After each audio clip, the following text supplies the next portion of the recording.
अस्मद्गुरुपरमगुरून्यतिवरपूर्णो सयामुनं रामं पद्माक्षणादषडजित्सेने रमारमापतीन् वन्दे वन्दे बृन्दावनचरं वल्लवीजनवल्लभं जयन्ती सम्भवं धाम विजयन्ती विभूषणं श्रीमान् वेङ्कटनाथार्य कवितार्केसरी वेदान्ताचार्यवर्यो मे सन्निधत्तां सदा हृदि इच्छात एव तव विश्वपदार्थसत्ता नित्यं प्रियाः तव तु केचन ते हि नित्याः नित्यं त्वदेकपरतन्त्रनिजस्वरूपाः भावत्वमङ्गलगुणा हि निदर्शनं नः उपादत्ते सत्तास्थितिनियमनाद्यैश्चिदचितौ स्वमुद्दिश्य श्रीमानिति वदति वागौपनिषदि उपायोपायत्वे तदिह तत्त्वं तव तत्त्वं न तु गुणौ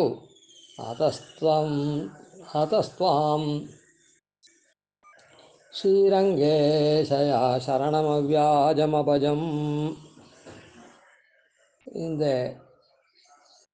2 ஸ்லோகங்கள் கூரத்தாழ்வாருடைய இச்சாதேவா என்ற ஸ்லோகத்தினாலேயும்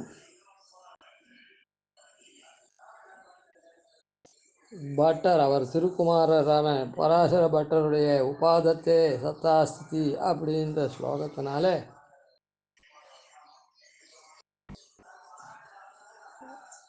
ஸ்லோகத்தினாலேயும் என்ன தெரியுது அப்படின்னு சொன்னால், எம்பெருமானுடைய சங்கல்பாதீனமாக இந்த சேத்தன பிரபஞ்சங்கள்லாம் இருக்குது. அதாவது எம்பெருமானுடைய சங்கல்பம், எண்ணம், திருவுள்ளம். அதனால் என்ன ஆகுதுன்னா, எம்பெருமான் நியந்தா, இது மற்றதெல்லாம் நியாமியம் அப்படின்னு தெரியுது. இந்த எம்பெருமானுக்கும் நமக்கும் உள்ள சேஷசேஷி பாவம் இருக்குதே, அந்த சேஷசேஷி பாவம் இந்த மாதிரி இந்த பட்டருடைய ஸ்லோகத்தினால தெரியுது. எம்பெருமான் தான் எல்லாத்தினுடைய பிரயோஜனத்தையும், செய்கையினுடைய பிரயோஜனத்தையும் அனுபவிக்கிறான் அப்படின்றத பார்த்தோம். இந்த சரீராத்ம பாவத்துக்கு ரொம்ப முக்கியமானது அதான் ஆதார ஆதேயம், நியந்திர நியாமியம், சேஷ பாவம். இதுதான். இது எப்படி தெரியறது அப்படின்னு சொன்னால், அந்த சாஸ்திரங்களில் இருக்கிறது தான் இப்படி ஆழ்வானும் பட்டரும் சாதிச்சிருக்கா அப்படின்றத நமக்கு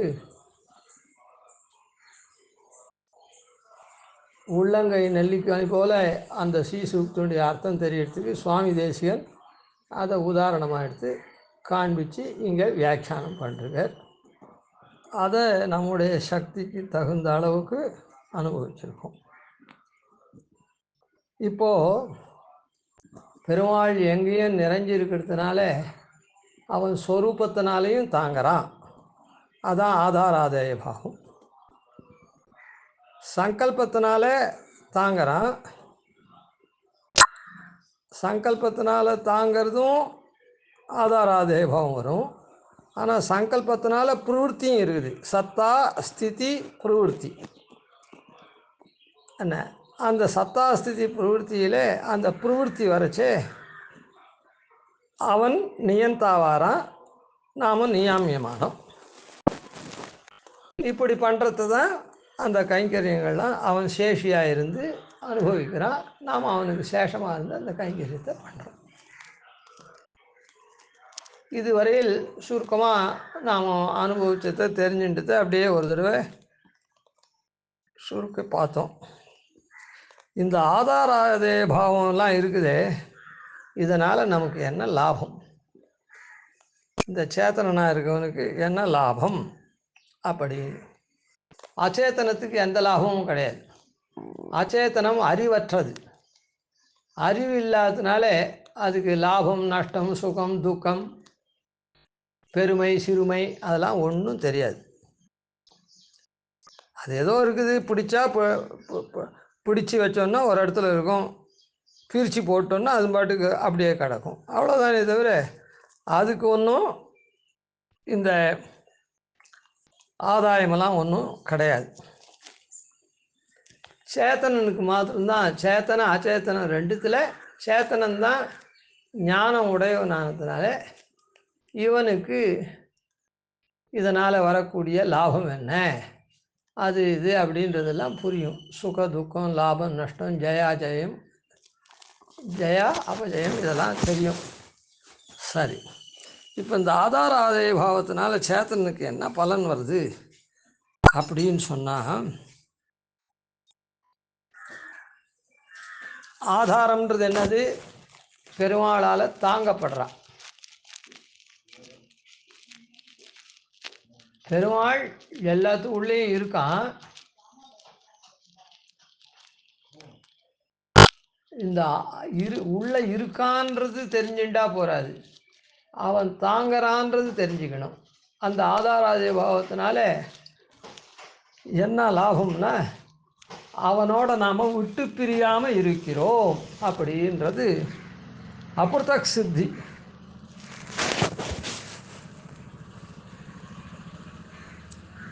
அப்ரதக் சித்தி, பிரதக்னா தனியான்னு அர்த்தம், அப்ரதக்னா விட்டு பிரியாத சேர்ந்திருக்கிற தன்மை தான் அப்ரதக் சித்தி. அதுதான் நம்முடைய ஸ்வரூபத்துக்கு லாபம். அதாவது உதாரணம் சொல்கிறேன். முதல்ல ஒருத்தரை பார்த்து கேட்குறோம், என்னப்பா நீ எங்கே வேலை பண்ணுற, நல்லா படிச்சிருந்தியே, என்ன சமாச்சாரம், ரொம்ப நாள் ஆச்சு பார்த்து, எங்கே வேலை பண்ணுற? ஏதோ ஒரு கம்பெனி சொல்கிறான், இப்போ எனக்கு சொல்ல தெரியல, சிட்டி பேங்க் அப்படின்றான் வச்சுப்போம். ஓ, என்னப்பா அவனுக்கு ரொம்ப நல்லதா, என்ன நீ என்ன படிச்சிருக்க, சிஏ அது இது ஏதோ சொல்கிறான். ரைட், ஓஹோ சிட்டி பேங்க்கில் ஒர்க் பண்ணுறியா, என்ன அங்கே வந்து அக்கௌண்ட்ஸில் இருக்கியா? ஆமாம், உனக்கு விசாரமே இல்லைப்பா, நல்ல இடம், நல்ல பேங்க்கு அப்படின்னு சொல்கிறான். அதுக்கப்புறம் மேலே ஏதோ அதை விசாரிச்சுட்டே போச்சு. அங்கே இந்த பெனிஃபிட்ஸ் உண்டு, அந்த பெனிஃபிட் உண்டுன்னு சொன்னாலே, இது உண்டுன்னு சொன்னாலே, அது உண்டுன்னு சொன்னாலேன்னு நம்ம கேட்டோன்னா டக்குன்னு ஒரு விஷயம் சொல்லுவான். நான் சிட்டி பேங்க்கில் தான் அக்கௌண்ட்ஸ்லாம் நான் பார்க்குறது அதெல்லாம் உண்டு தான், ஆனால் நான் சிட்டி பேங்க் எம்ப்ளாயி இல்லை. அவள் ஹியூமன் ரிசோர்ஸையே அவுட் சோர்ஸ் பண்ணியிருக்கா, சர்வீஸ் ப்ரொவைடர் இருக்கா, அவன் வந்து அவனிடத்துல நான் இருக்கேன், அவன் என்ன அங்கே இது பண்ணியிருக்கான். இன்னும் 5-6 வருஷமாக இருக்கான். ஆமாம், 5-6 வருஷமாக நான் அங்கே தான் இருந்துட்டுருக்கேன், அங்கே தான் வேலை பண்ணிட்டுருக்கேன் அப்படின்னு சொல்லுவான். இப்போது இவனுடைய பாஸ் இருக்கானே, ஒரு கான்ட்ராக்டர் தானே அவன், யாருக்கு என்ன வேணுமோ அதெல்லாம் சப்ளை பண்ணுறவன். அவங்ககிட்ட நிறைய டிரைவர் வச்சுட்டுருப்பான், நிறைய அக்கௌண்டன்ஸ் வச்சுட்டுருப்பான், அது வச்சுட்டுருப்பான், இது வச்சோம். நான் எந்தெந்த கம்பெனிக்கு யாருக்கு எது தேவையோ அதெல்லாம் இவன் அத்தனை பேர் அனுப்பிச்சி சர்வீஸ் ப்ரொவைடராக இருப்பான் அவன். இப்போது இவனுக்கு வேலை எங்கே பண்ணுறான்? இவன் அந்த சிட்டி பேங்க்கில் பண்ணுறான், வசதியான கம்பெனியில். இவனுடைய சம்பளம் த்ரூ அந்த சர்வீஸ் ப்ரொவைடர் யாரோ இருக்கானே, ஒரு கான்ட்ராக்டர், இவன்டேந்து வருது. இவன்டேந்து இந்த சிட்டி பேங்க்லேருந்து இவனுக்கு சம்பளம் வருது. இன்னும் கொஞ்சம் அந்த உதாரணத்தை எக்ஸ்டெண்ட் பண்ணிட்டு போனால் இன்னும் கொஞ்சம் புரியும். இன்னொருத்தன் அதே சர்வீஸ் ப்ரொவைடர்கிட்ட தான் இருக்கான், ஆனால் அவன் வேறு ஒரு கம்பெனியில் இருக்கான். இதே மாதிரி சிஏ படித்தவனே வச்சுப்போமே, அவன் வந்து சிட்டி பேங்க்குக்கு போகல, வேறு ஏதோ ஒரு இந்தியன் கம்பெனி இல்லை சாதாரண கம்பெனிக்கு போகிறான். இவனுக்கு வந்து இது பெரிய பேங்க்கு நன்னா இது பண்ணுறதுனால இந்த பேங்க்லேருந்து இவனுக்கு மாதம் அந்த சர்வீஸ் ப்ரொவைடர்கிட்ட ஒர்க் பண்ணுறானே, அந்த சர்வீஸ் ப்ரொவைடருக்கு சேல்ரி போயிடுறதுனால இவனுக்கு க்ளீனாக வந்துடும். இன்னொருத்தன் ஒர்க் பண்ணுறானே, அவனுக்கு என்ன ஆகும்னா, அந்த கம்பெனியில் சேல்ரி அவன் பேமெண்ட் அந்த சர்வீஸ் ப்ரொவைடர் கொடுக்கலன்னா அங்கேருந்து சம்பளம் வரல, அதனால் எனக்கு டிலேவாக சம்பளம் கொடுப்பான் அவன் சர்வீஸ் ப்ரொவைடர். ஆனால் அதே சர்வீஸ் ப்ரொவைடர் இந்த சிட்டி பேங்க்காரனுக்கு கரெக்டாக சம்பளம் கொடுத்துருவான். காரணம் என்ன? அங்கேருந்து வந்துடுறது. அவனுக்கு சம்பளம் கொடுக்காததுக்கு காரணம் என்ன? இன்னும் வரலப்பா கம்பெனிலேருந்து, அப்புறம் தரேன் அப்படின்னு சொல்லுவார். இப்போ இதுலேருந்து என்ன தெரியுதுன்னா, இவன் சிட்டி பேங்க்கில் ஒர்க் பண்ணுறான். இவனும் சிட்டி பேங்க் உள்ள நித்தியம் போயின்னு இருக்கான், அங்கே ஒர்க் பண்ணுறான். சிட்டி பேங்க்கும் தன்னுடைய ஒர்க்கெல்லாம் இவங்ககிட்ட கொடுக்குறது. சரிதானே? ஆனால் அவனுக்கு அதெல்லாம் இல்லை. அதனால் என்ன ஆகுது? இப்போ இந்த உதாரணத்தை இத்தோடு நிறுத்திப்போம். இல்லை, இது மேலே இந்த ரெண்டாவது சொன்னது எதுக்காக சொன்னேன்னா மேலே வரப்போகிறது, அதுக்கு சொல்கிறேன். இப்போ முதல்ல இவனை விசாரிச்சோமே, அந்த பெனிஃபிட்ஸ்லாம் எங்களுக்கு கிடையாது, இந்த சர்வீஸ் ப்ரொவைடர் மூலமாக நாங்கள் போகிறதுனால எனக்கு அதெல்லாம் கிடையாது அப்படின்னு சொல்கிறான். இப்போது எம்பெருமான் எங்கேயும் பறந்து இருந்தால் கூட இந்த ஆதார ஆதாய பாவம் இல்லைன்னா, அதாவது இந்த கம்பெனி இவனை தாங்கிறதா, கம்பெனி எம்ப்ளாயி இவன் இல்லை. ஆனால் இவன் கம்பெனிக்கு போகிறான்னா, கம்பெனி உள்ளே போகிறான், அங்கே போய் அட்டனன்ஸ்லாம் இது பண்ணுறான், அவன் அந்த கம்பெனியினுடைய ரெக்கார்டெலாம் எடுத்து வேலை பண்ணுறான். ஆனால் மாதிரி இருந்தால் கூட ஆதார ஆதாய பாவம் இல்லைன்னு சொல்லிவிட்டா, அதாவது இவன் கம்பெனி எம்ப்ளாயி இல்லைன்னு சொல்லிவிட்டா, இவனுக்கு எந்த ஃபெசிலிட்டியும் கிடையாது. அந்த சர்வீஸ் ப்ரொவைடர்கிட்ட என்ன கான்ட்ராக்ட் போட்டிருக்கானோ அந்த சம்பளம் தான் வரும்.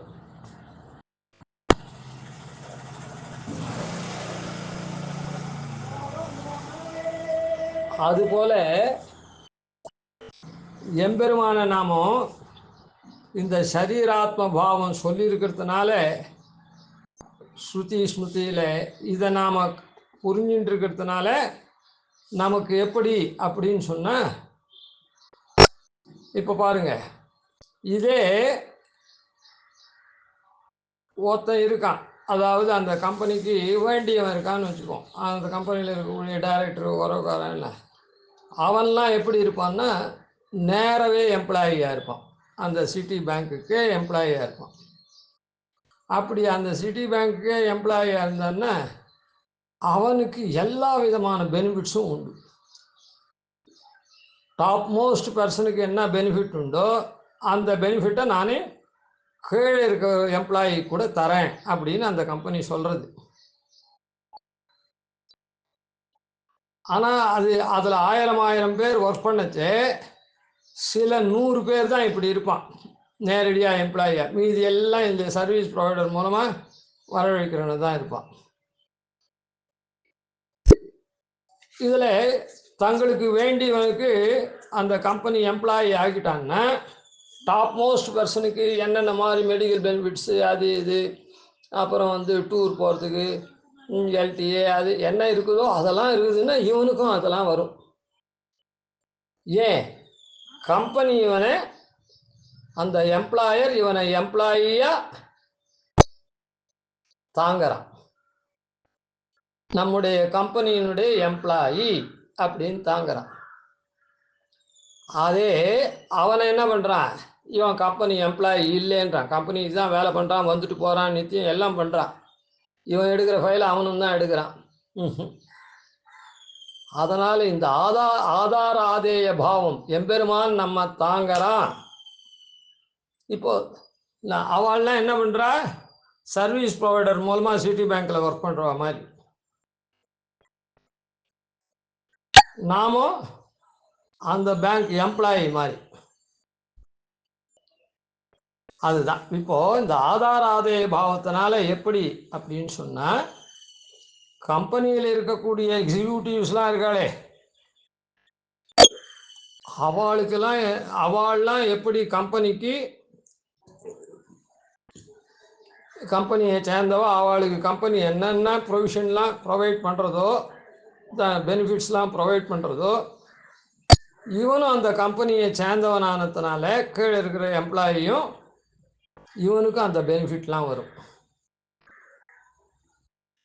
ஏன்னா அவனும் எம்ப்ளாயி, இவனும் எம்ப்ளாயி.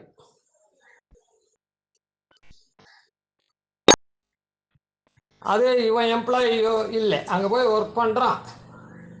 அப்போ இவன் எம்ப்ளாயி இல்லாததுனால, அந்த கம்பெனி எம்ப்ளாயின்னு ரோலில் எடுத்துக்காததுனால இவனுக்கு அந்த பெனிஃபிட்லாம் கிடையாது.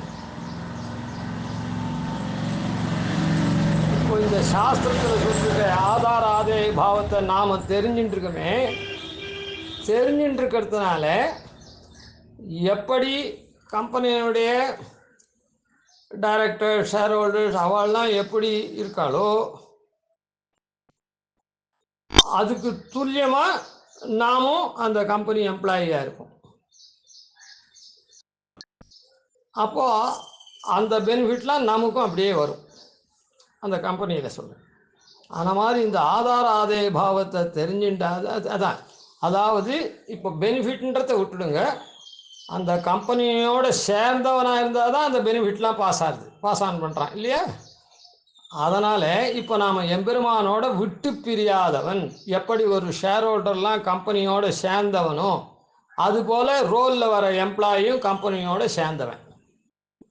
அதுபோல் நாம் எம்பெருமானுக்கு குணங்கள் இருக்குது, ஞானம், சக்தி, பலம், ஐஸ்வர்யம், வீரியம், தேஜஸ், இன்னும் ஆயிரம் குணங்கள் இருக்குது. அந்த குணங்கள்லாம் விட்டு பிரியுமோ எப்போ? எம்பெருமானோட பிரதக் சித்தமாக இல்லாத அபிருதக் சித்தமாக, அபிருதக்னா விட்டு பிரியாதபடி சித்தமாக சேர்ந்தே இருக்கும் அந்த குணங்கள்லாம். அதுபோல் தான் இந்த கம்பெனி உதாரணத்தில் சொல்லணும்னா, கம்பெனியில் இருக்கிற டைரக்டர், சேர்மன், ஷேர் ஹோல்டர்ஸ் இவெல்லாம் அந்த கம்பெனியோடு சேர்ந்தவா, அவள் விட்டு தெரியாது, வேற ஒருத்தர் கிடையாது. அந்த கம்பெனியும் அவளும் ஒன்று. அந்த கம்பெனியில் அந்த கம்பெனின்றதே இவாளை சேர்ந்தால் தான் அந்த கம்பெனி இருக்கும். இவாளும் அதில் ஷேர் ஹோல்டர் அது இதுன்னு இருந்தால் தான் அந்த கம்பெனி இருக்கும். அந்த மாதிரி விட்டு பிரியாத சம்பந்தம் இருக்குது. அதனால் அவள்லாம் பெனிஃபிட் அடையிறா. அதே போல் அந்த பெனிஃபிட்டை சொன்னால் தான் புரியுன்றதுக்காக அந்த பெனிஃபிட் சொல்கிறேன். அதே மாதிரி இந்த ரோலில் வந்திருக்க எம்ப்ளாயி இருக்கானே, அவனும் கம்பெனியை சேர்ந்தவன், விட்டு பிரியாதவன், கம்பெனியை சேர்ந்தவனாராம். அதே இந்த ஆதார அதே இல்லைன்னு சொன்னால், அந்த கம்பெனி உள்ளே போயிருந்தாலும் கம்பெனி அவனுக்கு ஃபைல்லாம் எடுத்து கொடுத்து நீ இந்த வேலையெல்லாம் பண்ணுன்னு சொன்னாலும், எல்லாம் என்ன சம்பந்தம் இருந்தாலும் கூட இந்த சம்பந்தம் இல்லைன்னா அவன் கம்பெனியை சேர்ந்தவன் இல்லை, அவன் யாரையோ சேர்ந்தவன், அங்கேருந்து வரான், அவனுக்கு அங்கே ஏதோ பேமெண்ட் போடுறது அத்தோடு சரி. இந்த கம்பெனிக்கு அவனுக்கு சம்மந்தம் கிடையாது. கம்பெனியில் எதனா ஒரு 50வது விழா, 100வது ஆண்டு விழா அப்படின்னு எதனா பண்ணி அதுக்கு எதனா மொமெண்டோ அது இது கோல்டு அது எதனா கிஃப்ட் கொடுத்தான்னா கூட இவனுக்கு வராது. ஏன்னா இவன் கம்பெனியை சேர்ந்தவன் இல்லை. அதே சில பேர் ரோலில் இருக்கானே அவனுக்கெல்லாம் எல்லாம் வரும். ஆதார ஆதேய பாவத்தினாலே சாஸ்திரம் சொல்கிறத நாம் தெரிஞ்சுட்டு இருக்கிறதுனால நமக்கும் எம்பெருமானுக்கும் விட்டு பிரியாத சம்பந்தம் எப்பவும் தொடர்பு இருக்கிறது அப்படின்றது. இல்லைன்னா பெருமாள் எங்கேயும் இருக்கான், பெருமாள் நம்ம உள்ளே இருக்கான் அப்படின்லாம் நம்ம சொல்லியிருந்தோம்னா கூட இந்த சம்பந்தத்தை சொல்லலைன்னா நமக்கு எம்பெருமானோட விட்டு பிரியாத சம்பந்தம் இல்லை. இவன் எப்படி கம்பெனி உள்ள நுழைஞ்சி போய் அந்த ஃபைல்லாம் பார்த்துட்டு இருக்கானோ அதே மாதிரி நமக்கும் எம்பெருமானுக்கும் வெறும் சம்பந்தம் இருக்குது. ஆனால் விட்டு பிரியாத சம்பந்தம் இல்லை. விட்டு பிரியாத சம்பந்தன்றது உதாரணத்தில் அந்த டைரக்டர், ஷேர் ஹோல்டர் போல் இந்த எம்ப்ளாயும் விட்டு பிரியாதவனாக இருக்கான். ரோலில் இருக்கவன், என்ரோல்மெண்ட்டில் இருக்கவன். ரோலில் இல்லாதவன், அவுட் சோர்ஸ்லேருந்து வந்தவன் கம்பெனி எம்ப்ளாயி இல்லை, விட்டு பிரிஞ்ச சம்பந்தம் தான். சரி, இதனால் அப்புறம் என்ன வருதுன்றதை பார்ப்போம். ஆதாராதேய பாவம் அதனால் அபிருத்தக் சித்த சம்பந்தம் நமக்கும் எம்பெருமானுக்கும் இருக்கிறது. அதுதான் ஸ்வரூப லாபம். ஸ்வரூப லாபம்னா என்ன அர்த்தம்? நாம் ஸ்வரூபம்ன்றது நம்ம ஒரு வஸ்துவாக எக்ஸிஸ்டன்ஸில் இருக்குமே, அதுக்கு லாபம். எப்போ கம்பெனியில் ரோலில் இருந்தால் தான் இவன் என்றைக்குமே அந்த அதில் உண்டான லாபத்தெல்லாம் அடைய முடியும். அந்த மாதிரி ஸ்வரூப லாபம் அப்படி. அதுக்கப்புறம் ஆதாராதே பாவம், சேஷசேஷி பாவம். சேஷசேஷி பாவத்தினால, சேஷசேஷி பாவம்ன்றது எப்படி வருது? நியந்திர நியாமி பாவம் இருந்தால் தான் சேஷசேஷி பாவம் வரும். அவன் நியமிக்க நாம் அதுக்கு அடிபணிஞ்சு அந்த காரியத்தை பண்ணணும். அந்த பண்ணினா அதனுடைய பலனை அவன் அனுபவிக்கிறான். அதனால் சேஷசேஷி பாவம்ன்ற சம்பந்தம் நியந்திர நியாமி பாவத்தினுடைய தொடர்ச்சியில் தான் வருது. நியந்திர நியாமி பாவம் இல்லாத சேஷசேஷி பாவ சம்பந்தம் வரவே வராது. அதனால் இந்த நியந்திர நியாமி பாவம் சேஷசேஷி பாவத்தினால என்ன வருது அப்படின்னு சொன்னால், ஆத்மாவுக்கு அபிமானமாக இருக்கக்கூடிய அனுகுணமான புருஷார்த்தம். அதாவது லோகத்தில் எல்லாரும் என்ன பண்ணுவா அப்படின்னு சொன்னால்,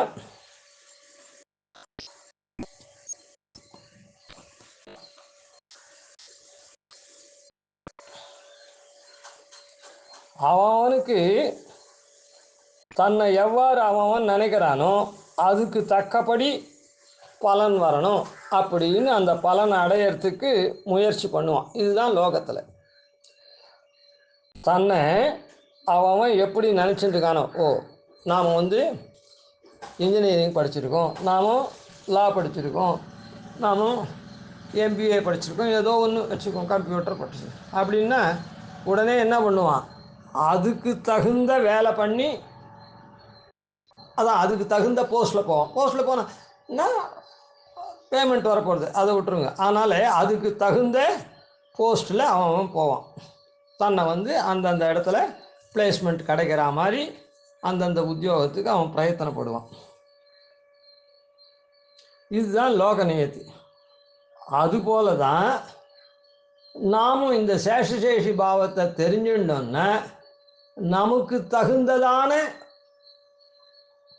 பலன்னா என்னது? அதான் பிளேஸ்மெண்ட்டுன்னு வச்சுக்கோங்க. பிளேஸ்மெண்ட்டுக்கு அப்புறம் அங்கெல்லாம் லௌகிகத்தில் உத்தியோகத்துக்கு அப்புறம் எல்லாருக்கும் உண்டானது பணம், அது ரைட்டு, இந்த பிளேஸ்மெண்ட்டு. ஆனால் நமக்கு தகுந்ததான இடம் எது நாம் கைங்கரியம் பண்ணுறதுக்கு அப்படின்ற அந்த ஸ்வரூபானுரூபமான நமக்கு தகுந்ததான புருஷார்த்த ருச்சி நமக்கு வரும். இந்த சேஷசேஷி பாவம் தெரியலேன்னு வச்சுப்போம். ஒருத்தன் நன்னா படிச்சுட்டு இந்த அடிக்ட்லாம் அவன் என்ன பண்ணுவான்? நன்னா படிச்சிருப்பான், ஆனால் வேலைக்கே போக மாட்டான். ஏன்?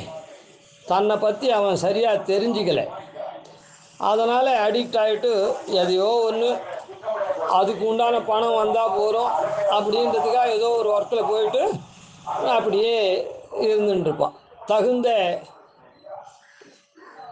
காரியத்தில் அவன் ஈடுபட்டு ஒரு பிளேஸ்மெண்ட் வாங்க மாட்டான்.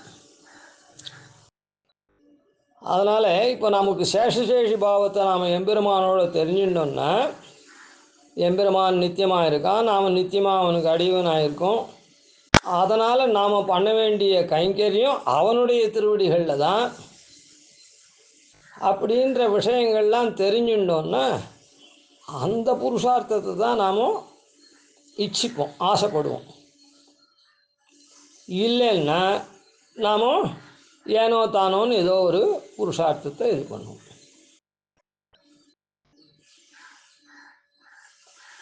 இப்போது ரெண்டாவது ஒருத்தனை சொன்னணும்ல, ஒருத்தன் இது பண்ணுறான்னு சொல்லிவிட்டு கம்பெனியிலே என்ரோல் ஆகிறவன் இது வரான், இல்லாதவனுக்கு சரியான புருஷார்த்தம் இல்லை. அப்படியே எம்பெருமானுக்கே கைங்கரியம் பண்ணால் கூட அவன் எம்பெருமானுக்கு கைங்கரியம் பண்ணுறோன்னு நினைக்கல. அவன்தான். ஏன்னா இவன் அங்கே போனால் விட்டு வேலை தரானே தவிர, ஆனால் இவனை அங்கே சிட்டி பேங்க்குக்கு அனுப்புறது யார்? எவனோ சர்வீஸ் ப்ரொவைடர்.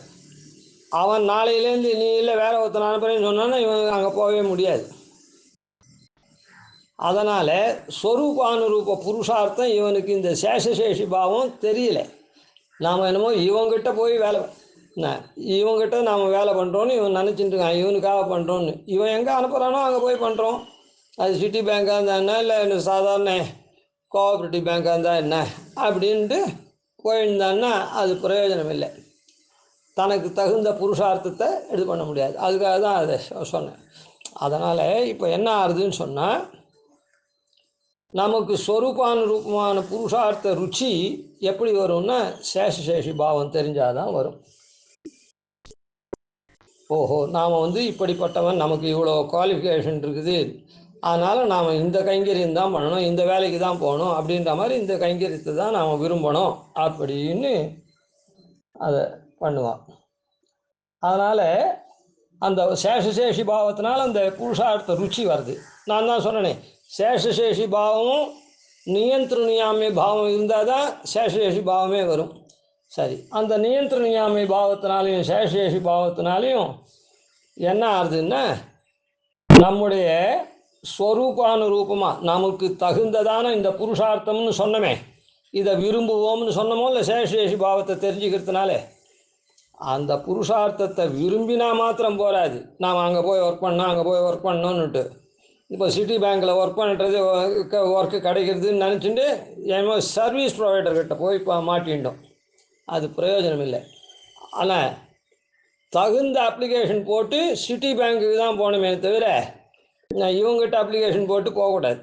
ஆனால் மாதிரி இந்த சேஷசேஷி பாவத்தினாலையும் நியந்திரணியாமிய பாவத்தினாலையும் நமக்கு என்ன தெரியுது, நமக்கு என்ன லாபம் வருது அப்படின்னா, அது தெரிஞ்சுட்டோன்னா நம்முடைய ஸ்வரூபத்துக்கு தகுந்ததான புருஷார்த்த ருச்சி சேஷசேஷி பாவத்தினால கிடைச்சதே, அந்த கிடைச்சத நியந்திரணியாமி பாவத்தினால் எந்த நியந்தா கீழே நாம் போய் சேரணும், நாம் எங்கே அப்ளிகேஷன் போடணும் அப்படின்றத தெரிஞ்சுட்டு நேராக பேங்க்குக்கே போடுவான். இல்லைன்னா இவன் இப்போது வெளிநாட்டுக்கெல்லாம் வேலைக்கு துபாய்க்கெல்லாம் அழைச்சின்னு போகிறேன் அப்படின்னு துபாய் கம்பெனிக்கு நேராக போட்டால் இவன் அந்த கம்பெனியில் ஒர்க் பண்ணலாம். துபாய் கம்பெனிக்கு நான் அழைச்சின்னு போகிறேன்னு சொல்கிறவங்ககிட்ட வேலை இது பண்ணான்னா அங்கே போய் வேலை பண்ணால் கூட அந்த கம்பெனிக்கு இவனுக்கு சம்மந்தம் இல்லை, ஆன மாதிரி ஆகிடும். அதனால் ஸ்வரூபானுரூபமான புருஷார்த்தத்துக்கு அனுரூபமாக தகுந்ததான அந்த உபாயத்தை அறியறது நமக்கு ஏற்படும், அறியக்கூடிய தன்மை கிடைக்கும். ஆக மொத்தத்தில் இந்த சரீராத்ம பாவ சம்பந்தம் எதுக்கு தெரிஞ்சுக்கணும் அப்படின்னு சொன்னால், ஏன் முக்கியம் அப்படின்னு சொன்னால், நாம் ஆதாராதய பாவத்தினால நாம் எப்பவும் எம்பெருமானோடு விட்டு பிரியாத இருக்கக்கூடியவன் அப்படின்றத தெரிஞ்சுக்கிறோம். சேஷசேஷி பாவத்தினால நாம் அவனுக்குத்தான் அடிமை பண்ணணும், மற்றவனுக்கெல்லாம் சம்மந்தம் இல்லாதவனுக்கெல்லாம் பண்ணக்கூடாது அப்படின்றத தெரிஞ்சுப்போம். அதுதான் நமக்கு உயர்ந்த பலன் அப்படின்னு. அதுக்கப்புறம் அதுக்கு அவனை தான் சரணடையணும், அப்படி சரணடைஞ்சால் தான் அந்த வேலை கிடைக்கும், அந்த புருஷார்த்தம் கிடைக்கும் அப்படின்னு அந்த உபாயத்துக்கு தெரிஞ்சுக்கிறதுக்கு அந்த நியந்திரணியாமை பாவம் நமக்கு காட்டி கொடுக்கறது. ஏன்னா நமக்கு நியந்தா யார், நம்ம யார் நியமிக்க போகிறான், சிட்டி பேங்க்கில் ஒர்க் பண்ணுறோன்னா அவன் தான் நியமிக்கணும். அதை விட்டுட்டு இப்போ நாம் ஒரு சர்வீஸ் ப்ரொவைடர்கிட்ட போனால் அவன் நியமிக்கிறான், நீ போடா சிட்டி பேங்க்குக்கு அப்படின்னு. அப்புறம் அங்கே போய் அவன் பேப்பர் தரத்தை நாம் பார்த்தோம், அப்படி இல்லை. அதனால் அதுக்கு தகுந்த புருஷார்த்தத்துக்கு தகுந்த உபாயம் எது அப்படின்றத தெரிஞ்சுக்கிறது நியந்திரணியாமை பாவம். நம்ம நியமிக்கக்கூடியவன் யார், நாம் யாருக்கு நியாமியமா, அதாவது விதேயமாக இருக்கணும் அப்படின்றத தெரிஞ்சுக்கணும். இது இதனால் பலிக்கிறது அப்படின்னு சொல்லப்படுறது. இதுதான் நமக்கு இந்த லாபம் வருது. அதனால தான் இந்த 3 தன்மைகளும் ஆதாராதாய பாவம், நியந்திரணியாமிய பாவம், சேஷசேஷி பாவம், இது மூணுத்தையும் சேர்ந்ததான சரீராத்ம பாவ சம்பந்தத்தை நாம் விட்டு பிரியாதவன் அப்படின்றத தெரிஞ்சுக்கிறதுக்காகவும், எம்பெருமானுக்கு கைங்கரியம் பண்ணுறது தான் நமக்கு பரம புருஷார்த்தம்னு தெரிஞ்சுக்கிறதுக்காகவும், அந்த பரமபுருஷார்த்தத்தை பெறறதுக்கு எம்பெருமானிடத்திலேயே சரணாகதி பண்ணணும் அப்படின்றது தெரிஞ்சுக்கிறதுக்கும் இந்த சரீராத்மபாவ சம்பந்தம் உபயோகப்படுறது. மேலே நாளைக்கு பார்ப்போம். கவிதார்க்கே சிம்ஹாய கல்யாணம் காரிணே ஸ்ரீமதே வெங்கடேஷாய வேதாந்தோரவே நமாதிவன்ஷடோபாதீன ஜீவத்யான் பஜேனிஷம் ஸ்ரீரங்கபூர்வஷடஜித்யீசானபதாஸ்ரயம் ஸ்ரீவத்சம் சுதிலகம் வந்தே ஸ்ரீகிருஷ்ணதேசிகம்.